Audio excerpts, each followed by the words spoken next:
Desbatussada entre policia i estudiants al centre de Barcelona. La manifestació convocada pels universitaris en contra del Pla Bolonya ha acabat amb importants aldarulls i alguns estudiants i periodistes ferits pels cops. Els incidents han començat quan a l'altura de la Rambla els Mossos han volgut bloquejar el pas de la manifestació que baixava de la plaça Universitat. Els estudiants reclamen la paralització de l'aplicació del Pla Bolonya, que preveu unificar els estudis superiors a tota la Unió Europea.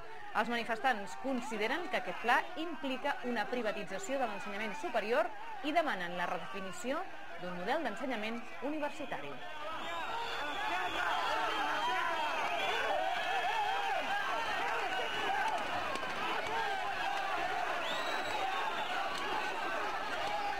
Nosaltres el que diem és paralitzar. O sigui, volem paralitzar el procés i que es defineixi realment el que és aprofitable d'aquest procés i el que realment s'ha de descartar. Perquè s'està venent l'Espai Europeu d'Educació Superior com un espai de creació de coneixement comú a nivell d'Europa i això no és cert.